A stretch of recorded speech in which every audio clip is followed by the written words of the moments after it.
Hey everyone, welcome back to the channel. If you're new here, make sure to hit subscribe so you never miss the new stories we share. Let's begin.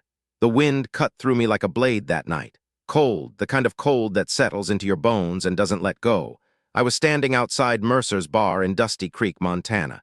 January, coldest winter we'd had in 15 years. I just stepped out for some air. The whiskey wasn't sitting right, or maybe. It was the memories that wouldn't settle. That's when I felt it, a small hand tugging at the edge of my coat. I looked down, and my heart stopped. A boy couldn't have been more than 7 years old. His face was red from the cold, his lips nearly blue. He wore a jacket 2 sizes too big, and his shoes had holes in them. But it wasn't his appearance that got me. No, it was his eyes, desperate, terrified, old beyond their years. "Please, mister," he said, his voice barely above a whisper. "Please help my sister, she's cold." I crouched down to meet his gaze. "Where is she?" I asked. He pointed toward the alley behind the bar, the darkest corner of Main Street, a place nobody went after sundown. "She won't wake up," he said. "I tried, but she won't wake up." "My name is Daniel Holloway. I'm 53 years old. I've worked cattle ranches across Montana and Wyoming for the better part of 3 decades. I've pulled calves from frozen creeks. I've ridden through blizzards that could kill a man in 20 minutes, but nothing prepared me for what I found in that alley." She was curled up behind a dumpster, a girl, maybe 5 years old. Her brother had wrapped his jacket around her, which explained why he was shivering so violently. She wasn't moving. I knelt beside her, pressed 2 fingers to her neck, a pulse, faint, but there. "She's alive," I said, and the boy let out a sob of relief. I scooped her up in my arms. She weighed almost nothing. Her body was stiff with cold, her breathing shallow. "Come on," I said to the boy. "We need to get her warm now." I carried her to my truck. The boy stumbled behind me through the snow. I cranked the heat as high as it would go, wrapped her in the old wool blanket I kept behind the seat, rubbed her hands between mine, slowly, so slowly. Color began to return to her cheeks, her eyelids fluttered. "Ethan," she whispered. The boy leaned forward. "I'm here, Lily, I'm right here." She reached for him, and he grabbed her hand. I watched them for a moment, 2 children, alone in a frozen world, holding onto each other like they were the only thing keeping each other alive. Maybe they were. "Where are your parents?" I asked. Ethan's jaw tightened. He looked away. "We don't have any," he said quietly. "Not anymore." I felt something shift in my chest, a weight I hadn't felt in years. "What happened to them?" The boy didn't answer right away. He just stared out the window at the falling snow. "Our mama died last spring," he finally said. "And our daddy, he just left one day. Said he'd be back, but he never came." I gripped the steering wheel. I knew that story. I knew it too well. "What's your last name, son?" He looked at me then, really looked at me like he was trying to decide if he could trust me. "Callahan," he said. "Ethan Callahan. And this is my sister, Lily." The name hit me like a punch to the gut. Callahan, I hadn't heard that name in 12 years, and I'd spent every day of those 12 years trying to forget it. The Callahans and the Holloways. We had history, bad history, the kind that leaves scars you can't see, the kind that breaks families apart and buries good men in the cold Montana earth. It started with land. It always starts with land out here. My father, Robert Holloway, had worked the ranch on Miller's Ridge for 40 years, 300 acres, some of the most beautiful grazing land in the entire county. He'd poured his blood into that soil, his sweat, his entire life. But here's the thing. He never owned it. He leased it from the Miller family. They'd held the deed since 1902. When old Thomas Miller died, his daughter Catherine inherited everything. And Catherine was married to a man named Jack Callahan. Jack was ambitious, cold, the kind of man who smiled while he twisted the knife. He wanted to develop that land, build vacation cabins for wealthy tourists from California and New York. My father stood in his way, so Jack found a loophole in the lease. Some clause. My father's lawyer had missed decades earlier. He took us to court. We lost. Within 6 months, my father was forced off the land he'd worked his whole life. He died 3 weeks later. Heart attack, the doctors said, but I knew the truth. Jack Callahan killed him, maybe not with his hands, but he killed him all the same. I was 41 years old when I buried my father. I swore I'd never speak the Callahan name again. And now, 2 Callahan children were sitting in my truck, shivering in the dark. I stared at the road ahead, my mind racing. Jack Callahan's children, or grandchildren more likely. The ages didn't quite match up. "Your daddy," I said slowly. "What was his name?" "Thomas," Ethan said. "Thomas Callahan. Thomas, I remembered him, Jack's youngest son. He'd been a teenager when the lawsuit happened. Quiet kid, kept his head down." "And Jack Callahan," I asked, "is he your grandfather?" Ethan nodded, then his face darkened. He doesn't want us, he said. He told our daddy we weren't his problem. That's why daddy left. He was going to find work somewhere else. Make enough money to come back for us. But he never did. Ethan shook his head. I sat with that for a moment. These children, they had Callahan blood, the blood of the man who destroyed my family, but they also had the blood of a father who abandoned them, a grandfather who turned them away. They were victims, too. I looked at Lily, still wrapped in my blanket. Her breathing had steadied. Her color was better. But she was still so fragile, so small. What kind of man would I be if I left them? What kind of man had I become if the sins of their grandfather mattered more than their lives? I made a decision in that moment. I'm taking you somewhere warm, I said. Somewhere safe. We'll figure the rest out in the morning. Ethan looked at me with suspicion. Why would you help us? Because someone should, I said simply. I put the truck in gear and pulled onto the highway. My cabin was 20 miles outside of town. Nothing fancy, just 2 bedrooms, a wood-burning stove, and enough supplies to last the winter. It wasn't much, but it was warm, and right now warm was all that mattered. The drive was quiet. Ethan kept his hand on Lily's shoulder the whole way, like he was afraid she might disappear if he let go. I understood that fear. I'd felt it myself once.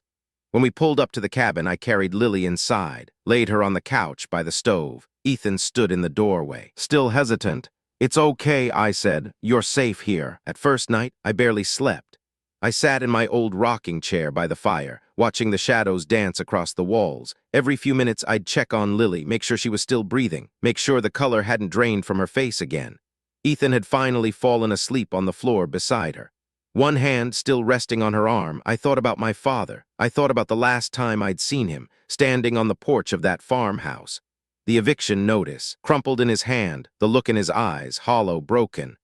They took everything, Danny, he'd said. 40 years, and it means nothing to them.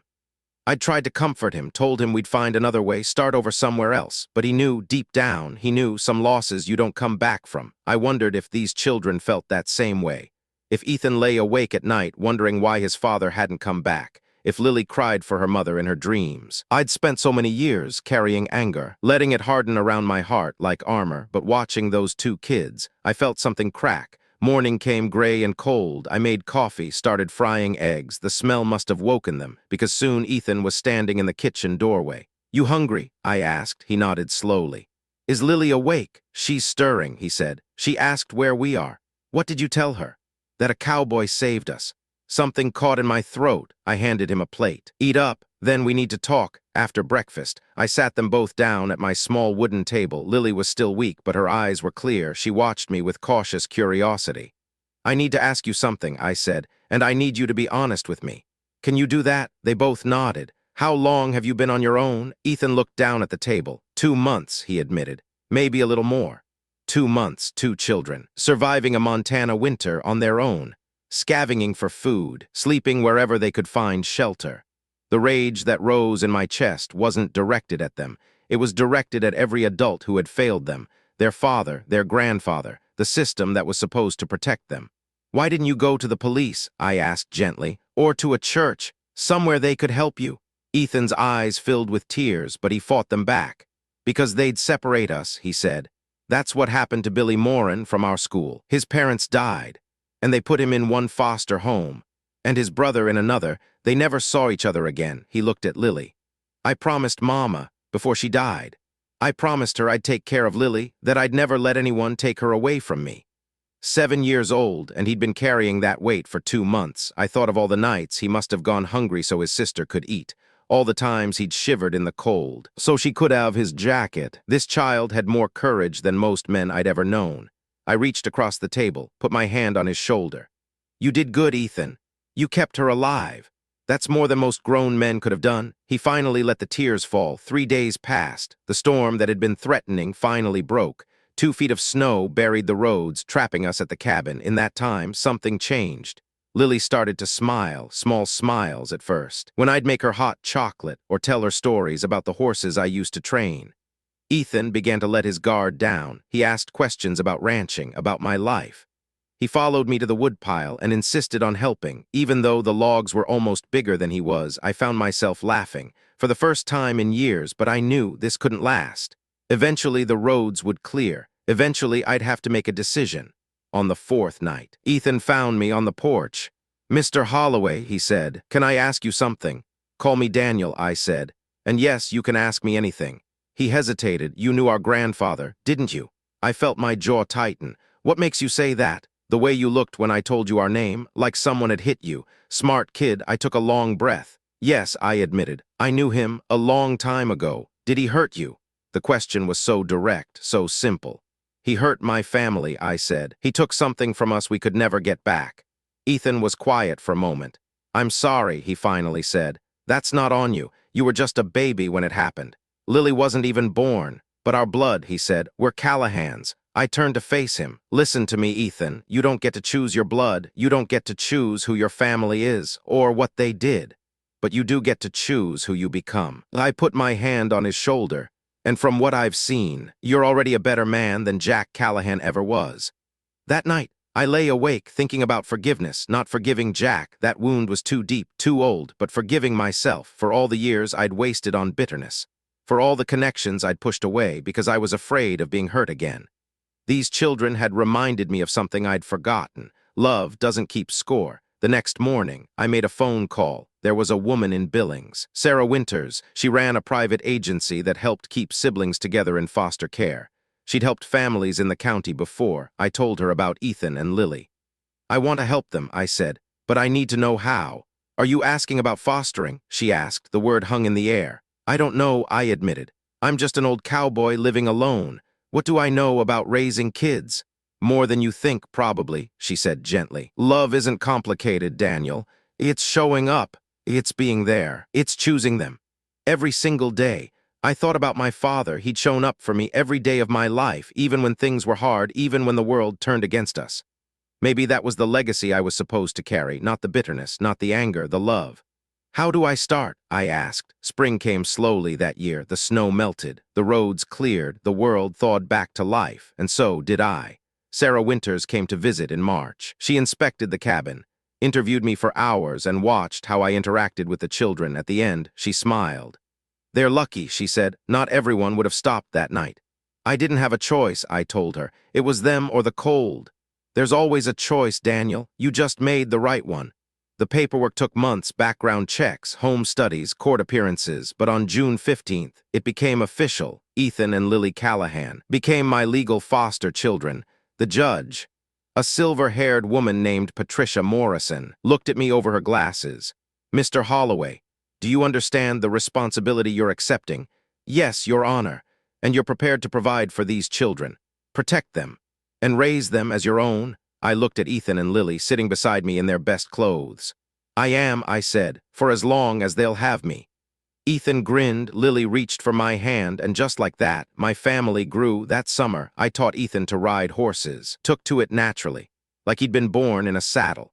Lily discovered a love for gardening. She planted sunflowers along the fence line, and by August, they were taller than she was. We had hard days too, days when Ethan would go quiet, withdrawn, missing a father who never came back. Days when Lily would wake up crying for her mother, but we faced those days together, and slowly, the wounds began to heal. One afternoon, Ethan asked me a question I'd been dreading. What happened to our grandfather? I paused. I'd heard through the county grapevine that Jack Callahan had passed away the previous winter. Alone, in a nursing home in Great Falls. He's gone, I said simply. He died last December. Ethan nodded slowly. Did you ever forgive him? I thought about it for a long moment. No, I admitted, but I stopped letting him take up space in my heart. That's not the same thing, but it's close enough. Ethan considered this. I think I understand, he said. That October, we held a small ceremony by the creek behind the cabin, just the three of us and Pastor Williams from the church in town. I officially adopted Ethan and Lily Holloway when I signed the papers. My hand was shaking, not from fear, from gratitude. These two children had saved me just as much as I'd saved them. They'd reminded me that family isn't about blood or history or old grudges. It's about choosing each other every single day. As I write this, Ethan is 12 years old and taller than I expected. Lily is 10 and still plants sunflowers every summer. The cabin is noisier now, messier and fuller than it's ever been. Sometimes, late at night, I think about that cold January evening, a small hand tugging at my coat. Please help my sister. She's cold. What if I'd walked away? What if the bitterness had won? I don't let myself dwell on those questions anymore because the answer is sitting at my kitchen table right now, arguing over whose turn it is to wash dishes. And that's enough, more than enough. Thanks for watching.